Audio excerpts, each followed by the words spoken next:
नमस्कार किसान भाइयों, स्वागत है आपका कार्यक्रम कृषि दर्शन के आज के अंक में। किसान भाइयों, कहा जाता है कि किसी भी कार्य को अगर पहले से ही जांच परख लिया जाए, उसकी तैयारी पहले से कर ली जाए, तो भाई उस कार्य में सफलता मिलने की गारंटी संपूर्ण होती है। ऐसे ही काम हम करते हैं अपने कृषि कार्यों में। कृषि कार्यों को अगर पहले से ही सुनिश्चित कर लिया जाए, कुछ सामयिक कार्य पहले कर लिए जाएं, तो अगले आने वाले दिनों में आपके खेतों से आप अच्छी फसल ले सकते हैं।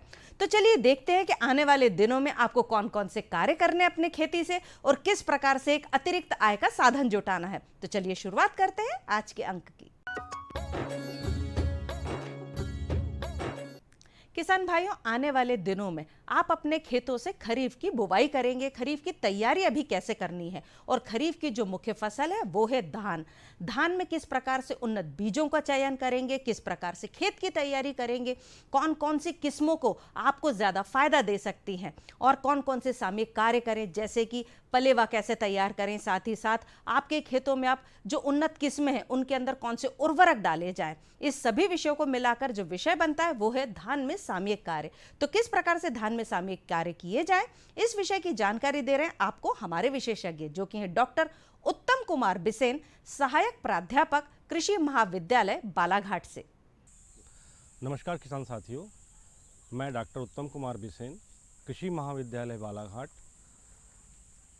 किसान साथियों, धान की खेती हमारे देश की और धीरे धीरे हमारे मध्य प्रदेश में भी इसका रकबा बहुत तेज़ी से बढ़ रहा है, और बालाघाट ज़िला यह कहा जाता है कि धान का कटोरा है।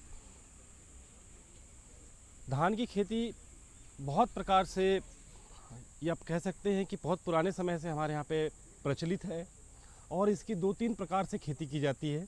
एक तो ट्रांसप्लांटिंग, जिसको लोकल भाषा में परहा लगाना बोलते हैं, और दूसरा ब्रॉडकास्टिंग, जिसको छिड़कवा पद्धति कहते हैं। और अब उसमें भी जो है नई नई तकनीकियाँ आ रही है, जिसमें DSR हो गया, मशीनों के द्वारा बीज की डायरेक्ट बुआई, ये सब चीज़ें की जा रही है। वर्तमान समय में हमारे किसान भाई क्या क्या चीज़ों का ध्यान रखें जिससे उन्हें ज़्यादा से ज़्यादा उत्पादन हो। अब धान के खेत की तैयारियां करने का समय चालू हो गया है। कई किसान साथियों ने चालू भी कर दिया है। जहां पे हमको धान की बुआई करनी है, जिन खेतों में बुआई करनी है, वहां पर किसान भाइयों ने ग्रीष्मकालीन गहरी जुताई का काम चालू कर दिया है। जहां पे परहा लगाया जाता है, ट्रांसप्लांटिंग की जाती है, वहाँ जहाँ नर्सरी डाली जाती है, उस पर्टिकुलर खेत की भी तैयारी चालू कर दी है। ग्रीष्मकालीन गहरी जुताई करने से यह देखा गया है कि कीट और बीमारियों का प्रकोप, साथ ही साथ नींदा का प्रकोप बहुत कम होता है। क्योंकि जो ग्रीष्मकालीन जो गर्मी पड़ती है उसमें जो कीट के अंडे हैं, प्यूपा है, बीमारियों को फैलाने वाले जो उनके स्पोर्स हैं वह नष्ट हो जाते हैं। नींदा के जो बीज है वह समाप्त हो जाते हैं। तो यह एक बहुत ही महत्वपूर्ण चीज़ होती है। दूसरा, जो नर्सरी वाली जगह है जहाँ पे हमको परहा लगाना है, खार भरना है, या थरा जिसको कहते हैं हम लोग, उसके लिए अगर वहाँ उस पर्टिकुलर पार्ट की अगर 2-3 बार गहरी जुताई कर दी जाए, उसमें अगर आपके पास सड़ी हुई गोबर की खाद, वर्मी कंपोस्ट या किसी प्रकार की कोई ऑर्गेनिक खाद है, तो वह डाल के पानी चला दिया जाए, तो वहाँ पे जो उगने वाला है नींदा है उसको नियंत्रित किया जा सकता है। अगर आपको जो है DSR मेथड या छिड़कवा पद्धति से धान की बुआई करनी है, तो अगर आप इस समय गहरी जुताई कर दें तो जो क्रैक्स आते हैं खेत में वह कम आते हैं, और जब हम बुआई करते हैं तो हमारा बहुत सारा बीज जो दरारों में घुस जाता है उसको हम कंट्रोल में कर सकते हैं। बात हम अभी वर्तमान समय में करें कि उन्नतशील प्रजातियों की, हमारे मध्य प्रदेश में बहुत तेज़ी से जो है बासमती धान का भी रकबा बढ़ रहा है। बासमती धान में बहुत सारी वैरायटियां हैं जिसका किसान भाई उपयोग कर रहे हैं, जैसे PB1 हुआ, 1121 हुआ, 1509 हुआ, 1692 हुआ, और इस प्रकार की बहुत सारी किस्में हैं जो कि थोड़ा बहुत अंतर इनके उत्पादन में है, इनकी गुणवत्ता में है, परंतु उनके मूल्य उस हिसाब से मिलता है। अगर हम बात करें बालाघाट ज़िला, सिवनी ज़िला, मंडला ज़िला, ढिंडोरी ज़िला, या हमारा जो पूर्वी मध्य प्रदेश है, वहाँ पे अभी उस एरिया में जो धान की ट्रेडिशनल या हमारी जो प्रचलित किस्में हैं, अगर बात करें कि 115 दिन 120 दिन वाली, तो MTU 1010, हमारे जवाहरलाल नेहरू कृषि विश्वविद्यालय से JR 81, JR 206 यह किस्में बहुत तेज़ी से पॉपुलर हो रही है। अगर हम दूसरी बात करें कि जो 130 दिन की धान की किस्मों में अभी भी जो हमारी पुरानी किस्म है IR 64, IR 36, क्रांति, यह एक बहुत ही ज़्यादा पॉपुलर किस्म है। और हम बात करें 135 से 140 दिन की किस्मों की, तो उस अवधि में अभी भी जो है स्वर्णा जो MTU 7092 के नाम से प्रचलित किस्म है, यह 7029 के नाम से जो स्वर्णा किस्म है, यह जो पॉपुलर किस्म है, यह बहुत तेज़ी से अभी भी बहुत बड़ा रकबा कवर करती है। जब हम फसलें बोते हैं तो दूसरा जो कारक है हमारी फसलों या धान की फसल को जो प्रभावित करता है वह होता है नींदा। कि दो प्रकार से अगर हम बात कर रहे हैं कि धान की बुआई की जाती है, एक तो ट्रांसप्लांटिंग। तो किसान भाई ट्रांसप्लांटिंग को महत्व ज़्यादा इसलिए देते हैं कि उसमें नींदा का प्रकोप कम होता है। उगे हुए जो नींदा है उसको जुताई करके नष्ट कर दिया जाता है, ख़त्म कर दिया जाता है, उसके बाद जो है परहा लगाया जाता है। उसके बाद भी अगर कुछ नींदा आता है तो परहा लगाने के, रोपा लगाने के 2 से 3 दिन के अंदर जो प्री इमरजेंस नींदानाशक हैं, जो बाज़ार में बहुत सारे आते हैं, पैरोजोसल्फुरान है, प्रिटिलाक्लोर है, ब्यूटाक्लोर है, इस प्रकार के नींदानाशक हैं जिनकी निश्चित मात्रा अगर हम रोपा लगाने के 2 से 3 दिन के अंदर में डाल दें और पानी को 3-4 दिन रोक के रखें, तो यह देखा गया है कि 70 से 80% तक नींदा को हम उगने से ही रोक देते हैं। अगर नींदा यह काम नहीं कर पाए हैं हम, तो दूसरी अवस्था आती है नींदा का नियंत्रण करने की, वो है 20 से 22 दिन के अंतर में परहा लगाने के। और वहाँ पे आजकल जो नींदानाशक पॉपुलर है उसमें एक 20 पायरीबेक सोडियम नाम का नींदानाशक है, वह एक बहुत ही पॉपुलर है जिसकी मात्रा 100 ml प्रति एकड़ की दर से लगती है। उसी प्रकार से जो दूसरा रूप देखें हम, वो है DSR मेथड, जो बहुत तेज़ी से पॉपुलर हो रही है। उसके पॉपुलर होने के पीछे जो एक प्रमुख कारण है वो है कृषि मजदूरों की समय पे उपलब्धता ना होना। तो यह एक तकनीकी बहुत तेज़ी से पॉपुलर हो रही है और इसमें किसान भाई जो है 3-4 प्रकार से इसकी बुआई करते हैं। एक तो सामान्य छिड़कवा पद्धति से खेत तैयार करके बो देते हैं, दूसरा सीड ड्रिल से बोते हैं, और तीसरा जो है आजकल कुछ नए सीड ड्रिल्स आ गए हैं जो निश्चित दूरी पे बीज को टपकाते हैं और उसका बहुत बढ़िया परफॉर्मेंस किसान भाइयों को देखने मिल रहा है। मगर एक चीज़ और साथ में देखने को मिल रही है कि धान की जो प्रजातियां होती हैं वो 2 प्रकार की होती है। कि एक होती है प्रोफुश टिलरिंग वाली जिसमें एक साथ टिलर्स आते हैं, और दूसरा होता है साइड टिलरिंग वाली। अगर जो किसान भाई DSR पद्धति का उपयोग कर रहे हैं, अगर वो प्रोफुश टिलरिंग वाली जो ऐसी किस्में जिनमें एक साथ टिलर्स आते हैं, बहुत सारे हाइब्रिड्स हैं, कुछ किस्में ऐसी भी हैं हमारी जो वैरायटी है जिनमें एक साथ टिलर्स आते हैं, उनका चुनाव करें। और जो सबसे बड़ी समस्या है DSR में वो है नींदा की। तो नींदानाशकों का उस समय प्रयोग कर सकते हैं कि अगर आपके खेत आपने बुआई किया 2-3 दिन में अगर पानी गिरा, खेत में नमी है, तो वही प्री इमरजेंस नींदा जो कचरा उगने के पहले डाले जाते हैं, जैसे कि प्रिटिलाक्लोर हुआ, ब्यूटाक्लोर हुआ, पेंडामेथिलीन हुआ, पैरोजोसल्फुरान हुआ, इनका जो मात्रा निश्चित है उसके हिसाब से जो है स्प्रे कर दें। तो यह सिर्फ धान के अंकुरण को डिस्टर्ब या डैमेज नहीं करते हैं और नींदा या वीड्स जो होते हैं उनको उगने से रोक देते हैं। अगर उसके बाद दूसरी अवस्था आती है 20 दिन की, कि अगर आपके खेत में धान और नींदा दोनों उग गए हैं, तो वहाँ पर जो है आप पोस्ट इमरजेंसी नींदानाशक, जो कि हमारे धान के पौधों को बिल्कुल हानि नहीं पहुँचाते, सिर्फ नींदा को कंट्रोल करते हैं, उसमें जो है 20 पायरीबेक सोडियम नाम का जो नींदानाशक है उसका उपयोग कर सकते हैं। एक और अभी बहुत अच्छा नींदानाशक आया है, उसका उपयोग कर सकते हैं। कुछ किसान भाई जो हैं हमारे 2,4-D जो चौड़ी पत्ती वाले नींदा है उसको के लिए जो है 2,4-D का उपयोग करते हैं। इस प्रकार से उपयोग करके हम नींदा का नियंत्रण कर सकते हैं। किसान भाइयों, जो चीज़ बताई गई है आपको, अगर आप इसका समय पे सावधानीपूर्वक ध्यान रखते हैं तो आपको निश्चित रूप से धान के उत्पादन बढ़ाने में मददगार होगी। किसान भाइयों, अब समय हो चला एक छोटे से ब्रेक का। आप कहीं मत जाइएगा, हम जल्द ही लौट कर आएंगे। अरे सुन तो। मुझे क्या सुनाना चाहते हो? जो सुनाओ मेरी सौतन को। किसको? अरे वही तुम्हारा मोबाइल फोन जिससे सुबह शाम दिन रात चिपके रहते थे और कहते थे किसान कॉल सेंटर से बातें हो रही हैं। अच्छा, ये बात है। हाँ, क्यों? क्या हुआ? अब बात नहीं होती क्या? अब तो झट से बात हो जाती है। संबंधी समस्याओं का अपनी भाषा में तुरंत हल पाने के लिए पूरे भारत में किसी भी फोन से हेल्पलाइन नंबर पर संपर्क करें। किसानों का दोस्त किसान कॉल सेंटर।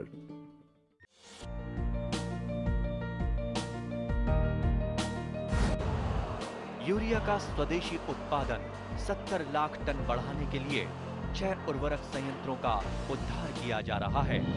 FCIL के गोरखपुर, सिंदरी, तलचर और रामागुंडम संयंत्र, HFCL की बरौनी इकाई और BVFCL की नामरू फोर्थ। सोने पर सुहागा ये है कि देश में अब बनेगा सिर्फ नीम लेपित यूरिया, क्योंकि इससे होगा किसानों का फायदा ही फायदा।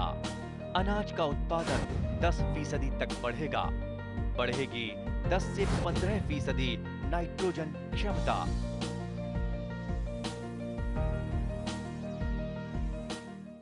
किसान भाइयों, खेती किसानी के साथ साथ खेती किसानी से जुड़े हुए अन्य उद्योग भी अगर आप करेंगे तो निश्चित तौर पर एक अतिरिक्त आय का साधन जुटा सकते हैं।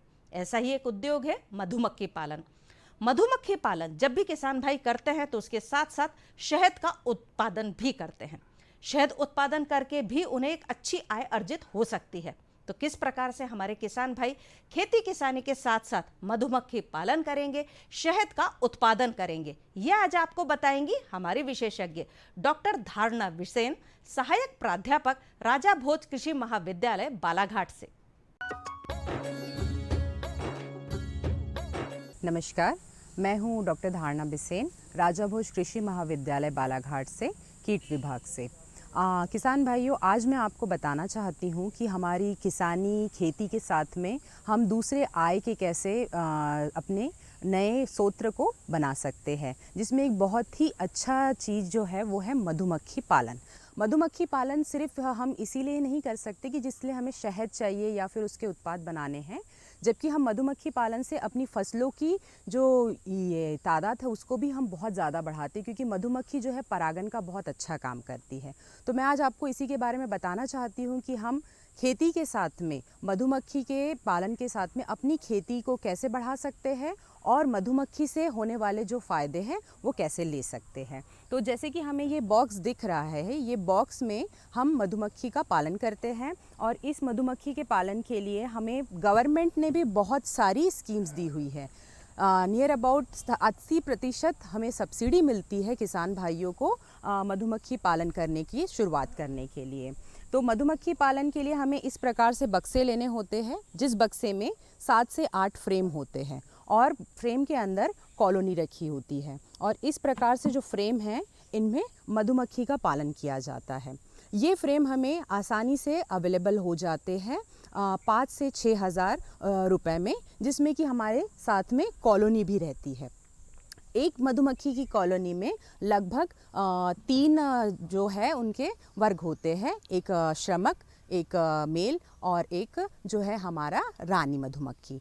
तो हमें इस कॉलोनी में उनको बिल्कुल अच्छे से पालना होता है। जब भी हम मधुमक्खी पालन अगर करना चाहे तो हमें प्रशिक्षण लेकर के ही मधुमक्खी पालन का शुरुआत करनी होती है। जैसे कि हम देख रहे हैं इसमें मधुमक्खी बहुत अच्छी तरीके से बढ़ रही है और शहद बना रही है। और हमें जब भी मधुमक्खी पालन करना है तो कोई भी गवर्नमेंट इंस्टीट्यूट या फिर एग्रीकल्चर कॉलेज या फिर नेशनल बी बोर्ड की जो स्कीम्स है उसके अंतर्गत ही हम हमारे रजिस्ट्रेशन करके उसे करें। मधुमक्खी पालन से ना ही हमें सिर्फ शहद मिलता है, जो हम ये फ्रेम देख रहे हैं जिसमें कि मधुमक्खी शहद जमा करती है, ये मोम के बने होते हैं। तो मोम भी हमारे कई चीज़ों में काम आता है, जैसे कि हमें दिए बनाने में, जैसे कि हमें कैंडल बनाने में, और जैसे कि हमें पॉलिश और बहुत सारी चीज़ों में। लगभग 200 से ज़्यादा हमारे उत्पादों में मोम का यूज़ होता है। इसी के साथ में जो हमारे पेड़ों की जो गोंद होती है उसको जो मधुमक्खी लगाती है उससे बनता है प्रोपोलिस, और वो प्रोपोलिस भी बहुत सारे पॉलिश में और चीज़ों में यूज़ होता है। इसके साथ मधुमक्खी जब पोलन को इकट्ठा करती है तो आजकल हम उसके पोलन को भी इकट्ठा करके बाज़ार में कैप्सूल बना करके बेचते हैं। तो मधुमक्खी से हमें ना ही एक फसलों में ही सिर्फ इजाफा नहीं मिलता है, साथ ही शहद, मोम, प्रोपोलिस, पोलन, इन सब चीज़ों से जो भिन्न भिन्न प्रकार के हम उत्पाद बना सकते हैं, ये सब भी मिलता है। तो जब हम मधुमक्खी पालन कर रहे हैं तो मधुमक्खी पालन के बाद में उससे मिलने वाली चीज़ों से जो उत्पाद बनते हैं उन्हें भी हमें सीख के बनाना है ताकि हमें डबल फ़ायदा हो। तो किसान भाई जब हम इन सब चीज़ों को लेकर के चलेंगे तो हमें बहुत अच्छी एक आय का स्रोत मिल सकता है। दूसरा, ये जो बक्से हैं यहाँ पे कई बार मधुमक्खी पालन जब हम बात करते हैं तो हमारे किसान भाई डर जाते हैं कि मधुमक्खी तो काटती है, तो मधुमक्खी को कैसे हम पालें। तो सबसे अच्छी जो उसमें बात है मधुमक्खी में कि वो अगर आपकी मित्र हो गई है तो वो आपको बिल्कुल भी नहीं काटेगी। तो उसके लिए हमें कुछ नहीं करना है, अच्छी जगह से प्रशिक्षण लेना है। और मधुमक्खी की 4 प्रजातियाँ होती है जिसमें कि एपिस सेरेना जो है, ये एपिस इंडिका जो है, उसको हम लोग पाल सकते हैं। जो बाकी की प्रजातियाँ जो जंगल में पाई जाती है, जो भंवर कहलाती है या बड़ी मधुमक्खी कहलाती है, उसे हम नहीं पाल सकते क्योंकि वो मधुमक्खी बहुत ही जंगली प्रकार की होती है। लेकिन जिसे हम इन बक्सों में पालते हैं, ये मधुमक्खी जंगली प्रकार की नहीं होती। अगर इन मधुमक्खी ने आपको 2-4 ने काट भी लिया तो हमें उतना नुकसान नहीं होता। जैसे कि आजकल का मतलब विज्ञान कह रहा है, जो मधुमक्खी के डंक में विष है उससे भी हम दवाइयों में इस्तेमाल करने लगे हैं।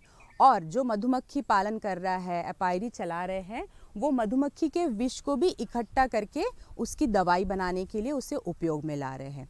हालांकि हमारे देश में अभी तक के बहुत सारे किसान भाई जो मधुमक्खी पालन कर रहे हैं वो सिर्फ शहद और मोम ही निकाल रहे हैं, ना ही रॉयल जेली निकाल रहे हैं, जो कि एक बहुत ही अच्छी और बहुत ही कीमती चीज़ है बिकने वाली मार्केट में, जिससे कि हम सौंदर्य प्रसाधन बनाते हैं। और जो विष जो कि बहुत सारी बीमारियों में काम आता है वो भी हमारे यहाँ बहुत कम लोग निकाल रहे हैं। तो हम चाहते हैं कि हमारे किसान भाई जो मधुमक्खी पालन कर रहे हैं वो ज़्यादा से ज़्यादा अपनी रुचि इन सब चीज़ों को भी निकाल के बेचने में लगाए, क्योंकि इन सब का जो अंतर्राष्ट्रीय मार्केट है वो बहुत अच्छा है। जो मधुमक्खी के डंक से निकलने वाला विष या फिर जो रॉयल जेली जो सौंदर्य प्रसाधन में होती है। इस प्रकार से हम मधुमक्खी पालन से अपनी फसल को भी 2 गुना बढ़ा सकते हैं, क्योंकि 70% जो परागन है खेती में वो हमारी मधुमक्खी करती है। और इससे जो मिलने वाले उत्पाद हैं उनसे भी हम अपने आय को बढ़ा सकते हैं। बस हमें विशेष ध्यान एक रखना है कि जब भी हम मधुमक्खी पालन कर रहे हैं या फिर हम कुछ महीनों के लिए अपने जब खेतों में मधुमक्खी के बक्सों को रख रहे हैं तब हमें कीटनाशकों का प्रयोग कम करना है, या फिर जब हम उन कीटनाशकों का प्रयोग कर रहे हैं तब हमारी मधुमक्खी की जो बक्से की जहाँ से वो बाहर आती है उनकी ओपनिंग को बंद रखना है। क्योंकि अभी जो फ़िलहाल में स्थिति है उसमें सबसे ज़्यादा प्रभावित अगर मधुमक्खियों को कुछ कर रहे हैं तो वो है कीटनाशक, क्योंकि हम बहुत ज़्यादा कीटनाशकी का यूज़ कर रहे हैं, इस्तेमाल कर रहे हैं अपने खेतों में, जिसके कारण कि जब हमारी मधुमक्खी रस चूसने या पराग इकट्ठा करने खेतों में जाती है और अगर हमने कीटनाशक का यूज़ किया है तो वो मधुमक्खी उस कीटनाशकी से मर जा रही है, जिसके कारण कि लगातार इनकी तादाद कम होते जा रही है। इस और हमें बहुत अच्छे से ध्यान रखना है। और जो भी किसान भाई मधुमक्खी पालन कर रहे हैं या करना चाह रहे हैं उन्हें ये चीज़ ध्यान रखना है कि जब भी हमारी फसलों में फूल आ रहे हैं तब हमें कीटनाशकी का प्रयोग बिल्कुल कम करना है, या फिर ऐसा करना है कि जब करें तो हम उसकी जो खुल जाने का रास्ता है उसे उस समय के लिए बंद कर दें, या ना ही करें उन 15 दिनों में जब हमारी फूल आए हुए हैं। तो इस प्रकार हम मधुमक्खी का बचाव भी कर सकते हैं और जो शहद बनेगी, जो वो फूलों का रस इकट्ठा कर रही है, उसमें भी कीटनाशकी का प्रयोग या कीट का प्रभाव नहीं आएगा, कीटनाशक का। इस प्रकार हम मधुमक्खी का तादाद भी बढ़ा सकते हैं और एक बहुत अच्छी शहद का निर्माण भी कर सकते हैं। तो मेरी सभी किसान भाइयों से ये विनम्र निवेदन है कि अपनी खेती के साथ में आय को बढ़ाने के लिए कुछ न कुछ एक अलग चीज़, जैसे कि मधुमक्खी पालन हो या फिर दूसरी भी बहुत सारी चीज़ें हैं, उनको उपयोग में लाए, जिससे कि वो अपनी फसलों में और अपने आय में एक बहुत अच्छा मुनाफा पा सकें। धन्यवाद। किसान भाइयों, अब समय हो चला है कि कृषि जगत में क्या कुछ चल रहा है उसकी हलचल की जानकारी ले ली जाए। तो चलिए सुनते हैं खबरें खेती की। नमस्कार किसान भाइयों, खबरें खेती में आप सभी का स्वागत है। आइए पहले नजर डालते हैं मुख्य समाचारों पर। उर्वरक पर 1 लाख करोड़ की सब्सिडी देगी सरकार। सोयाबीन की 7 नई किस्मों की सिफारिश। विश्व मधुमक्खी दिवस पर हुई राष्ट्रीय कार्यशाला। सदाबहार फसल तिल और बीज परीक्षण के तरीके। और अब खबरें विस्तार से। प्रधानमंत्री श्री नरेंद्र मोदी की अध्यक्षता में हुई केंद्रीय मंत्रिमंडल की बैठक में खरीफ सीजन 2023-24 के दौरान कुल फर्टिलाइजर सब्सिडी 1.08 लाख करोड़ रुपए तय की गई। गत दिनों एक अहम फैसले में कैबिनेट ने तय किया कि सरकार किसानों को गुणवत्ता और सब्सिडी वाले फास्फेट और पोटाश उर्वरक प्रदान करने के लिए खरीफ सीजन 2023 के दौरान 38,000 करोड़ रुपए की सब्सिडी दी जाएगी, जबकि यूरिया के लिए 70,000 करोड़ रुपए स्वीकृत किए गए हैं। कैबिनेट ने फास्फेट और पोटाश उर्वरकों पर रबी सीजन 2022-23 के लिए पोषक तत्व आधारित सब्सिडी दरों में संशोधन और खरीफ सीजन 2023 अप्रैल 2023 से 30 सितंबर 2023 तक के लिए पोषक तत्व आधारित सब्सिडी दरों के निर्धारण को मंजूरी दी है। रसायन और उर्वरक मंत्री श्री मनसुख मंडाविया के मुताबिक किसानों को रियायती, सस्ता और उचित कीमतों पर उर्वरक को उपलब्धता सुनिश्चित करने के लिए ये फैसला लिया गया है। उन्होंने कहा फर्टिलाइजर की MRP नहीं बढ़ाई जाएगी। उन्होंने कहा कि पिछले कुछ महीनों में वैश्विक कीमतों में कमी से जारी खरीफ मौसम में पोटाश और फास्फेट उर्वरक पर सरकार पर सब्सिडी का बोझ घटा है। 2023-24 के पूरे वित्त वर्ष के दौरान उर्वरक पर खर्च 2.25 लाख करोड़ तक पहुंच सकता है। कृषि वैज्ञानिकों ने खरीफ की प्रमुख तिलहनी फसल सोयाबीन के लिए 7 नई किस्मों को जारी करने की अनुशंसा की है। भारतीय सोयाबीन अनुसंधान संस्थान इंदौर एवं राजमाता विजयराजे सिंधिया कृषि विश्वविद्यालय ग्वालियर के संयुक्त तत्वाधान में सोयाबीन पर अखिल भारतीय समन्वित अनुसंधान परियोजना की 53वीं वार्षिक समूह बैठक गत दिनों ग्वालियर में आयोजित की गई। डॉक्टर KH सिंह, निदेशक भारतीय सोयाबीन अनुसंधान संस्थान इंदौर ने बताया कि बैठक में सोयाबीन की कुल 7 नई किस्मों के नोटिफिकेशन की अनुशंसा की गई है। इनमें मध्य क्षेत्र के लिए भारतीय सोयाबीन अनुसंधान संस्थान इंदौर द्वारा विकसित 3 किस्में NRC 181, NRC 188, NRC 165, Jawahar Nehru कृषि विश्वविद्यालय जबलपुर की 2 किस्में JS 2212 एवं JS 2216 गोविंद वल्लभ पंत कृषि विश्वविद्यालय पंतनगर के वैज्ञानिकों द्वारा विकसित सोयाबीन किस्म PS 1670 को देश के उत्तरी मैदानी क्षेत्र के लिए और इंदिरा गांधी कृषि विश्वविद्यालय रायपुर द्वारा विकसित किस्म RSC 1135 देश के पूर्वी क्षेत्र के लिए पहचान की गई है। देश में कृषि के अधोसंरचनात्मक विकास पर निरंतर काम किया जा रहा है। प्रधानमंत्री के नेतृत्व में किसानों को मुनाफे की खेती कर आत्मनिर्भर बनाने के लिए केंद्र सरकार विभिन्न योजनाएं संचालित कर रही है। केंद्रीय कृषि मंत्री श्री नरेंद्र सिंह तोमर ने ये बात विश्व मधुमक्खी दिवस पर बालाघाट में हुई राष्ट्रीय कार्यशाला में कही। मध्य प्रदेश के कृषि मंत्री श्री कमल पटेल ने कहा कि किसानों के आर्थिक सशक्तिकरण के लिए सरकार तत्पर होकर काम कर रही है। विश्व मधुमक्खी दिवस पर मधु एक्सपो का शुभारंभ किया गया। केंद्रीय कृषि मंत्री श्री तोमर ने कहा कि किसानों को आत्मनिर्भर बनाने के लिए केंद्र और राज्य सरकार मिलकर निरंतर काम कर रही है। किसानों को आत्मनिर्भर बनाने के लिए उनके उत्पाद की ग्रेडिंग, प्रोसेसिंग और पैकेजिंग द्वारा अधिक से अधिक लाभान्वित करने को 10,000 FPO बनाए जा रहे हैं। FPO पर केंद्र सरकार 6,865 करोड़ रुपए व्यय कर रही है। तिल सदाबहार फसल है। तिल सामान्य रूप से खरीफ, रबी और जायद में भी लगाई जा सकती है। खरीफ की तिल जुलाई में, रबी की अगस्त सितंबर में और जायद की फरवरी में भी लगाई जा सकती है। तिल लगाने के लिए खेत की तैयारी अच्छी तरह से करें। उबड़ खाबड़ खेत में बोनी नहीं करें। इसके उन्नत बीज में कंचन नंबर 32 एवं JT 21 प्रमुख है। तिल के बीज का उपचार 2 ग्राम थायरम प्रति किलो बीज से करें। 1 हेक्टेयर क्षेत्र के लिए 5 किलो बीज पर्याप्त होता है। तिल के साथ अंतर्वर्ती फसल के रूप में 1 कतार सोयाबीन या मूंग लगाने से अधिक आय हो सकती है, इसका ध्यान रखना चाहिए। इसमें नत्रजन 30 तथा स्पूर 30 किलो प्रति हेक्टेयर की दर से डालें। बाद में 10 किलो नत्रजन बोनी के 30 दिन और नत्रजन फूल अवस्था पर डालना चाहिए। साथ ही निदाई गुड़ाई जरूरी कार्य समझकर करना चाहिए।